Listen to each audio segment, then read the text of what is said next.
Hey guys, so welcome to your maths class. This is Anurag Sharma and आज start करने वाले हैं हम एक्सरसाइज 9.1 के क्वेश्चन। ठीक है, क्वेश्चन नंबर 6, 7, 8 लिखा है, देखते हैं। अगर टाइम बचा तो नेक्स्ट क्वेश्चन में लेंगे, अदरवाइज हम क्वेश्चन करते हैं। Question number 6 is a 1.5 metre tall boy is standing at some distance from a third. अच्छा, एक चीज़ बता देता हूँ, जो क्वेश्चन मैंने आज इससे रिलेटेड हम ऑलरेडी एग्जाम्पल कर चुके हैं प्रीवियस लेक्चर के अंदर। ठीक है, तो अगर आप फर्स्ट टाइम अगर आप चैनल को देख रहे हो तो सब्सक्राइब करके रेगुलर स्टडी कर सकते हैं यहाँ से। 1.5 metre tall boy standing at some distance from a 30 metre tall building. Okay, ये कोई बिल्डिंग है। ठीक है, यहाँ से कुछ डिस्टेंस के ऊपर एक बॉय खड़ा हुआ है, तो ये मान लीजिए कि बॉय खड़े से बॉय की हाइट हो गई। अभी डायग्राम बनाता हूँ मैं। Angle of elevation from his eyes to the top of building increases, ये मैंने एरो सिंबल यूज किया इंक्रीजेज के लिए, from 30 degree to 60 degree. Angle increase हो रहा है, एंगल में चेंज हो रहा है। एंगल में चेंज कब हो सकता है? अगर मैं कह रहा हूँ मैं यहाँ से किसी चीज़ को देख रहा हूँ, तो भाई सीधी सी बात, अगर मैं इस जगह पे खड़ा हूँ और मैं किसी को देख रहा हूँ, एंगल तो फिक्स रहेगा। ये एंगल में चेंजेस कब आएगा? एंगल में चेंजेज आएगा क्या तो मैं बैकवर्ड मूवमेंट करूँगा या मैं फॉरवर्ड मूवमेंट करूँगा, तभी एंगल में चेंज आ सकता है। ठीक है, एंगल इंक्रीज हो रहा है 30 टू 60, और आपको पता है एंगल इंक्रीज होता है जब आप किसी चीज़ के पास जाते हो। जितना आप उससे दूर रहोगे उतना ही फ्लैट होता है कर्व। ठीक है, जितना पास आते रहते हो, अब देखो अगर पास में है तो इस तरीके से एंगल बना हुआ है, दूर करोगे तो एंगल डिक्रीज हो जाता है। ठीक है, तो एंगल 30 टू 60 इंक्रीज हो रहा है, मतलब पास की तरफ मूवमेंट हो रहा है उसका। लिख भी रखा है, तो हमें ऐसा नहीं है कि सिर्फ लिखा हुआ है इसी वजह से पता लगेगा कि भाई पास जा रहा है कि दूर आ रहा है। आप एंगल में चेंज देख के भी समझ सकते हो 30 टू 60, यानी आप उसके नज़दीक गए। ठीक है, आप बहुत दूर वाली चीज़ को देख रहे हो तो आप ऐसे देख सकते हो, इसके किसी चीज़ के पास में चले जाओगे तो आपको ऐसे करके देखना पड़ेगा उसको। तो एंगल ऑफ एलिवेशन इंक्रीज हुआ कि नहीं हुआ पास जाने पे, यही होता है अपना। ठीक है, as he walks toward the building, लिख भी दिया इन्होंने कि बिल्डिंग की तरफ आप चल रहे हो तो एंगल ऑफ एलिवेशन इंक्रीज हो गया। Find distance he walk toward the building, building की तरफ कितना डिस्टेंस चला वो आपको फाइंड करना है। चलो भाई स्टार्ट करते हैं। ये मान लीजिए ग्राउंड लेवल है। 6th question, this is ground level, और मान लेते हैं बिल्डिंग है। ठीक है, ये 1.5 मीटर टॉल बॉय है, तो ये मान लेते हैं हाइट है अपनी 1.5 मीटर। ठीक है, उसके बाद में ये इसका हॉरिजॉन्टल लेवल होगा, आइज तो यहीं पे होंगी उसकी, इसमें हाइट भी कंसीडर करेंगे। ओके, अब आपको एक चीज़ पता लगी, जैसे ये बनाया पता लग गया कि इसके पैरेलल ये लाइन और दोनों आपस में पैरेलल है, इसका मतलब पैरेललोग्राम। तो if this is 1.5, this is also 1.5 metre.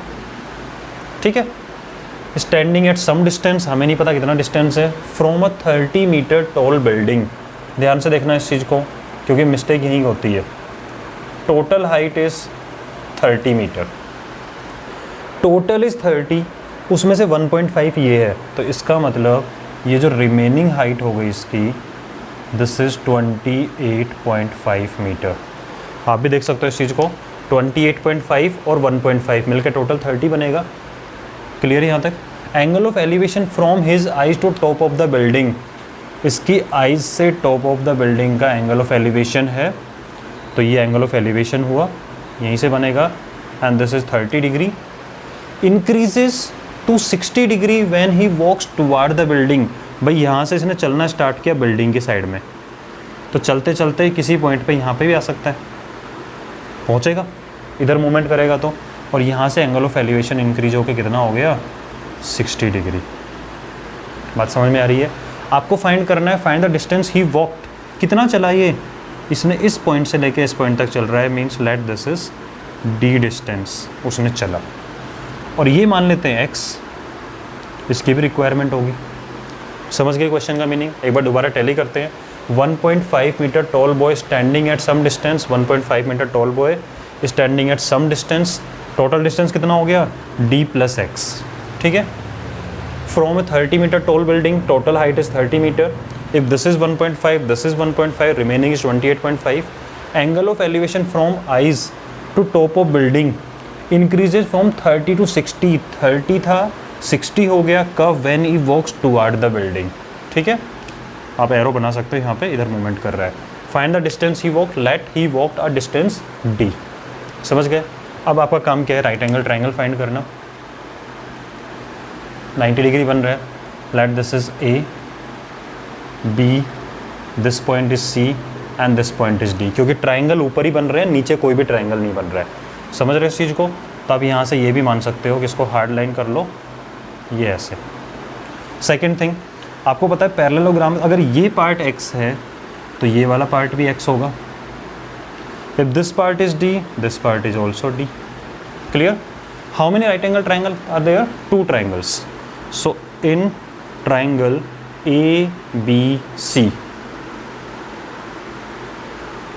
in triangle ABC, theta equal to 60 degree, opposite.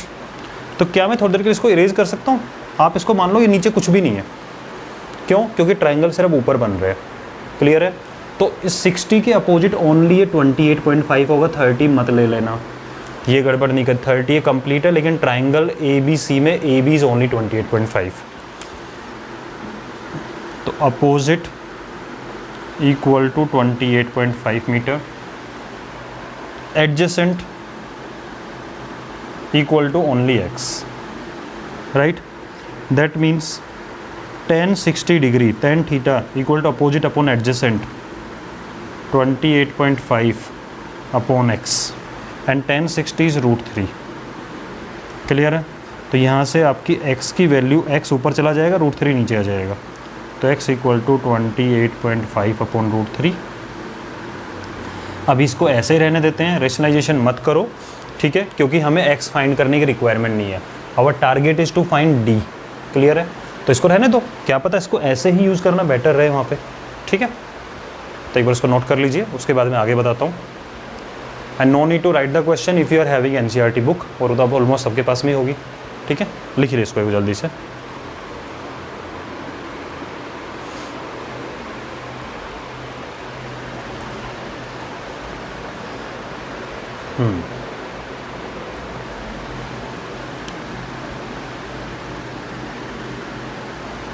फटाफट लिखो एक बार इसको।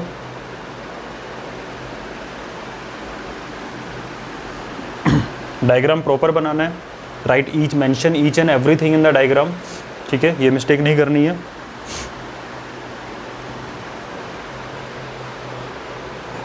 फाइन, हो गया होगा, अदरवाइज एक बार पॉज करके लिख लो इसको, ठीक है? नाउ x इज दिस, तो इसको सेफ रखते हैं, काम आएगा बाद में। नाउ 1 मिनट,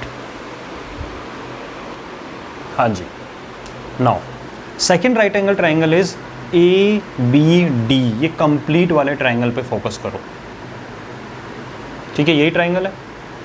तो इन triangle ABD, theta is 30 degree, opposite is again 28.5, adjacent, adjacent ABD में कंप्लीट एडजेसेंट है यहाँ से यहाँ तक का पूरा, ठीक है? ये एडजेसेंट पूरा ही होगा ना भाई, ABD BD, this is D plus x, ये पूरा कितना हो जाएगा?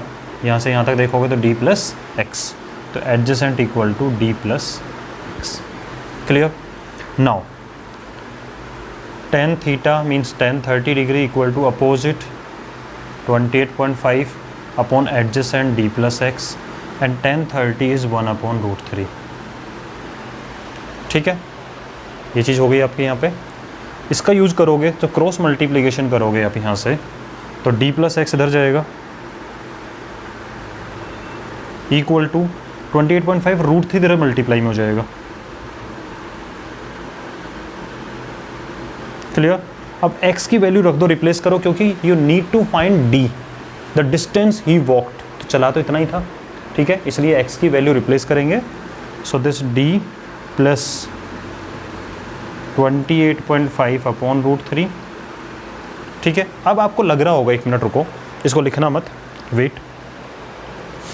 अब आपको रिक्वायरमेंट फील हो रही होगी कि रेशनलाइजेशन कर लेते हैं। रीज़न क्या है?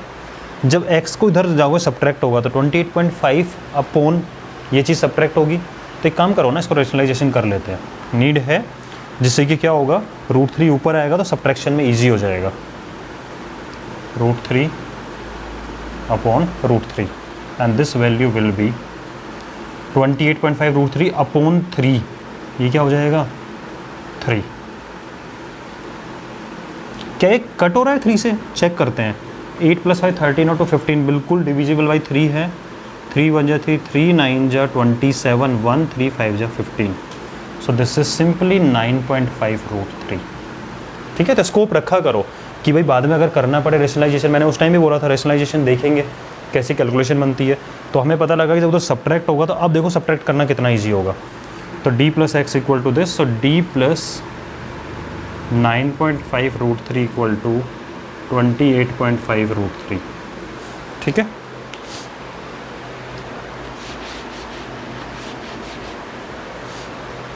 So this d equal to 28.5√3 minus 9.5√3। ये कुछ ऐसा ही हो गया कि 28.5x minus 9.5x, 2x minus x, 5x minus 4x, उस टाइप का सब्ट्रैक्शन हो गया। ठीक है, तो 28.5 में से 9.5 सब्ट्रैक्ट करोगे तो कितना आ जाएगा? 19√3। सही किया, 1928.5। ठीक है, तो d, तो उसने टोटल जो डिस्टेंस कवर किया है दिस इज़ 19√3। एक बार इसको चेक करो कि कहीं हमने कोई मिस्टेक तो नहीं की है। ठीक है भाई, so this is how we find. अगर हाइट भी कंसिडर होती है तो ऐसे होता है, और मोमेंट होके एंगल में चेंजेज होंगे, 2 राइट एंगल ट्रायंगल फाइंड होंगे, दोनों राइट एंगल ट्रायंगल का यूज़ हो जाता है। एक में कुछ वैल्यू आएगी, दूसरे में कुछ वैल्यू आएगी, 2 वेरिएबल होंगे, 2 इक्वेशन होंगी, रिप्लेस करना है उस चीज़ को, इस वे में ये वाला क्वेश्चन होगा। ठीक है, तो एक बार इसको नोट कर लीजिए। अगर क्वेश्चन में मेंशन होता है कि use √3 equal to 1.732, then you have to use, otherwise it's your choice completely. If you want to use you can use, otherwise no problem. Now question number 7, from a point on ground the angle of elevation of the bottom and top of transmission tower. अब आप खुद सोचो, दिमाग लगाओ कि आप ground पे खड़े हुए, उस पॉइंट से bottom of the transmission tower, उसके लिए भी एंगल ऑफ एलिवेशन है, यानी कि आपको ट्रांसमिशन टावर के बॉटम जहाँ पे अटैच है नीचे, उसको देखने के लिए भी उठाना पड़ रही नज़रें। इसका मतलब वो अर्थ पे तो नहीं लगाया हुआ। ठीक है, देखो क्वेश्चन को समझना स्टार्ट करो। जरूरी नहीं है कि क्वेश्चन पूरा रीड करने के बाद में ही आप उसको 2 बार पढ़ो तब समझ में आए। सीधी सी बात है, from point on ground, ground level के पॉइंट से एंगल ऑफ एलिवेशन नज़रें उठा के देख रहे हो आप, to the bottom of transmission tower, transmission tower के बॉटम को भी नज़रें उठा के देख रहे हो, मतलब ग्राउंड पे नहीं है, कहीं हाइट पे लगा हुआ है। ठीक है, fix at the top of 20 metre high building, यानी कि बिल्डिंग के ऊपर ट्रांसमिशन टावर लगा हुआ है, और 45 degree 60 degree respectively find height of tower. आप लोगों ने देखा होगा बिल्डिंग के ऊपर भी टावर लगे होते हैं ना, ज़मीन पे तो लगे होते ही होते हैं, आजकल बिल्डिंग की घर की छत के ऊपर भी टावर लगवा लेते हैं लोग, कोई बिल्डिंग के ऊपर भी टावर हो सकता है, तो उस टाइप का टावर है ये। तो क्या हुआ कि ये ग्राउंड लेवल है एंड दिस इज बिल्डिंग, ज़्यादा विड्थ की नहीं बना रहा हूँ, फिर आपको उसमें डिस्टेंस में प्रॉब्लम आएगी। और इस बिल्डिंग के ऊपर एक टावर लगा हुआ है, मान लीजिए इस तरीके से कोई टावर लगा हुआ है बिल्डिंग के ऊपर, ये बिल्डिंग है आपकी। ठीक है, क्या हुआ, from point on ground, ground पे कोई पॉइंट है, the angle of elevation bottom of the tower, tower के बॉटम को भी आपको ऐसे देखना पड़ रहा है। ठीक है, angle of elevation bottom and top of the tower. ठीक है, fix at top of 20 metre high building, building की हाइट कितनी है आपकी? 20 metre high building, are 45 degree 60 degree respectively. Obviously छोटे वाला 45 होगा और बड़े वाला 60 होगा, तो बॉटम का हो गया आपका 45 और टॉप का हो गया 60। तो this is tower and this is building. ठीक है, find the height of tower. तो मैंने मान लिया कि height of tower is h, वो आपको फाइंड करनी है। ठीक है, और ये 90 डिग्री होता ही, आपको समझ में आता है वाली चीज़। ठीक है ना, उसके बाद में दोबारा रीड कर रहे हैं, कुछ इन्फॉर्मेशन मिस तो नहीं हो गई। From a point on ground, angle of elevation of bottom and top of transmission tower fix at 20 metre high building और 45 degree 60 degree respectively find the height of tower. कोई डिस्टेंस गिवन नहीं है, कोई कुछ गिवन नहीं है, कोई problem नहीं है। मान लेते हैं कि आप, क्योंकि देखो सीधी सी बात है, if you are using right angle triangle you require, क्या क्या फाइंड करने की रिक्वायरमेंट होगी भाई? आपको एडजेसेंट पता हो, अपोजिट पता हो, हाइपोटेनस में कुछ भी पता हो, जितनी ज़्यादा इन्फॉर्मेशन उतना अच्छा होगा यहाँ पे, ठीक है। तो मैंने मान लिया कि आपकी जो डिस्टेंस है from the building is D, clear. अब सुनो, let this is A, this is B, C and D. How many right angle triangle are there? एक राइट एंगल ट्राइंगल तो आपको नज़र आ रहा होगा कंप्लीट वाला, A C D, A C D, और another is B C D. तो in triangle A C D पूरे की बात कर रहा हूँ मैं, थीटा इक्वल टू कंप्लीट वाले में 60 डिग्री है, ठीक है, थीटा इज 60 डिग्री। अपोजिट, तो अपोजिट है ये पूरा ए सी डी में, and that is h plus 20, h plus 20 this complete, h plus 20 metre, and adjacent equal to d, right. So tan 60 degree, tan theta equal to opposite h plus 20 upon adjacent d, and tan 60 is √3। Cross multiply करोगे तो क्या हो जाएगा यहाँ से, √3d या h plus 20 equal to √3d। ये information हो रही है, इसको यहीं लिख दो ऐसे ही, देखेंगे बाद में किसकी वैल्यू रखनी है, क्या करना है, ठीक है, इस चीज़ को हम देखेंगे बाद में। उसके बाद में एक बार इसको नोट कर लीजिए।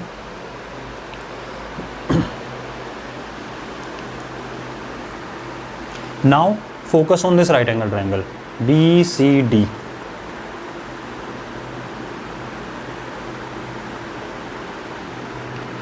(45 degree theta is, theta 45, opposite is only 20, B C D opposite is 20, adjacent is D, clear. Now and height of tower find करनी है, मैंने उसी को h माना है तो कोई प्रॉब्लम तो है नहीं वहाँ पे, ठीक है। So tan 45 equal to opposite is 20 and adjacent is d, and tan 45 is 1, that means d cross multiply d equal to 20 metre, यानी कि आप 20 मीटर डिस्टेंस पे खड़े हुए हो। अब इस वैल्यू को उठा के d वाले को यहाँ रख दो, तो h plus 20 equal to √3d आ जाएगा from 1, this h plus 20 equal to √3 multiply d is 20, ठीक है।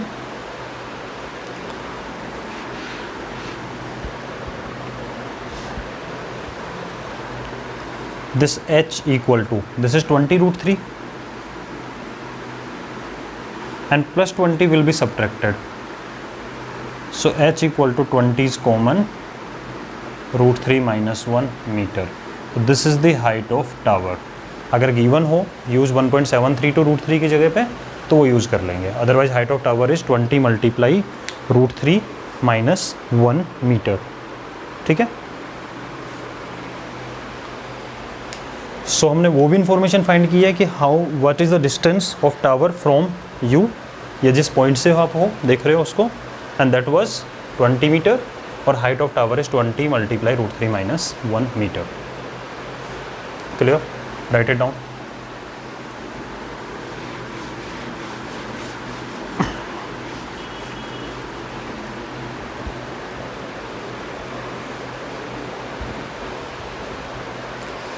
हाँ जी, हो गया होगा, एक बार पॉज करके लिख लो इसको।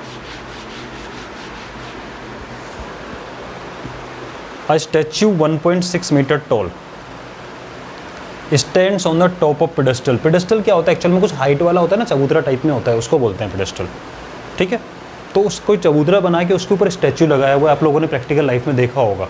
स्टैचू ऐसे ही अर्थ पे नहीं बनाते, थोड़ा सा हाइट का बना के अच्छे से, उसके बाद में उसके ऊपर स्टैचू बनाया जाता है। तो वही चीज़ है, on the top of pedestal from a point on the ground the angle of elevation of top of the statue 60 and from the same point angle of elevation of the top of pedestal 45, find the height of pedestal. मान लीजिए कि ये कोई आपने बनाया pedestal है, ठीक है। अब सुनो, है तो ऐसे, लेकिन मैं डिस्टेंस ये तक आपको दिखाने के लिए डायग्राम ऐसा बना रहा हूँ, अदरवाइज मैं एक सिंगल लाइन बना के दिखा दूंगा भाई ये पेडेस्टल है आपका, इसके ऊपर स्टैच्यू, तो आप डिस्टेंस यहीं तक का मानना ओनली, ठीक है। मैं दिखाने के समझाने के लिए बना रहा हूँ। पेडेस्टल ऐसा है, इसके ऊपर आपने कोई स्टैच्यू बना दिया खड़ा करके, आराम से बनाए हुए, इस तरीके समझ में आ रहा है, ठीक है। तो क्या हुआ, स्टैच्यू 1.6 मीटर टॉल, तो स्टैच्यू की जो हाइट है that is 1.6 metre.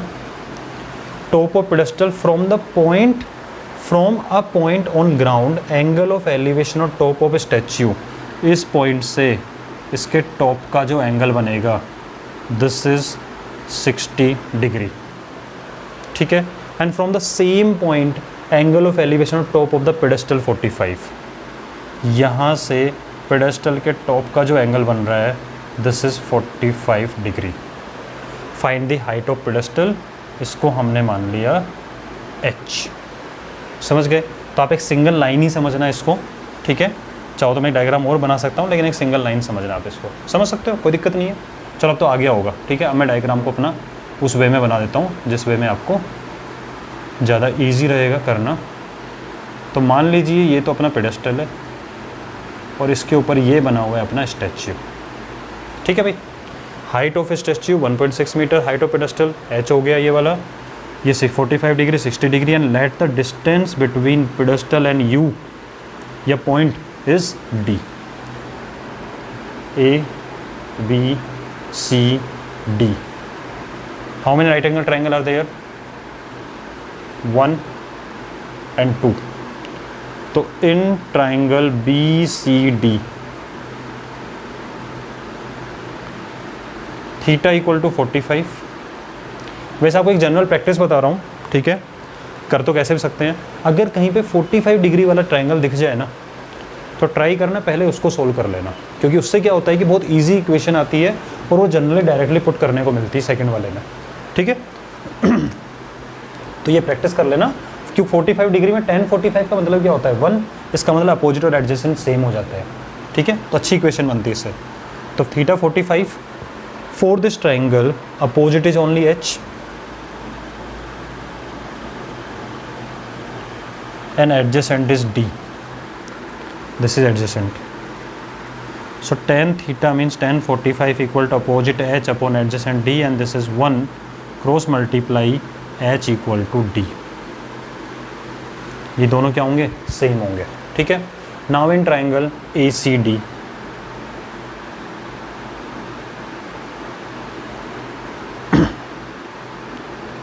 Theta equal to 60 degree, भाई कंप्लीट तो 60 जा रहा है ये वाला, ठीक है। Opposite equal to h plus 1.6, पूरा कितना है h plus 1.6, clear. And adjacent is d, okay.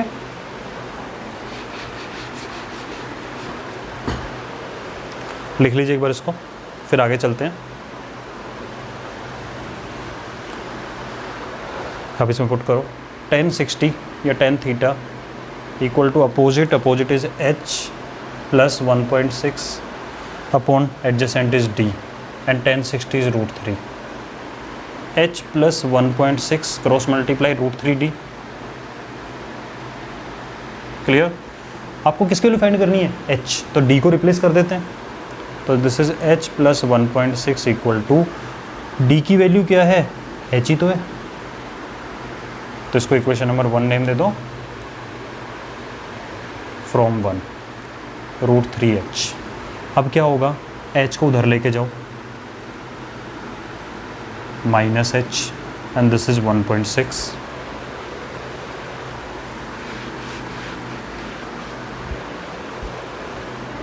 Take h common, √3 minus 1 and this is 1.6, और h इक्वल टू क्या होगा, 1.6 से डिवाइड में चला जाएगा, और इसको करो rationalisation,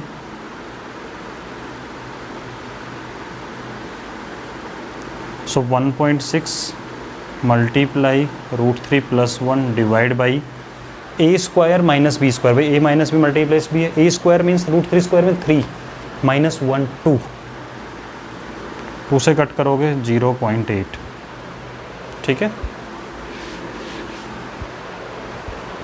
so height of pedestal is 0.8 multiply by √3 + 1 metre, और इवेंचुअली यही किसके इक्वल है, डिस्टेंस के इक्वल है जो हमने डी माना था कि उस पॉइंट का डिस्टेंस कितना है जहाँ से आप इसको देख रहे हो, ठीक है। तो इसे जल्दी से नोट कीजिए एक बार,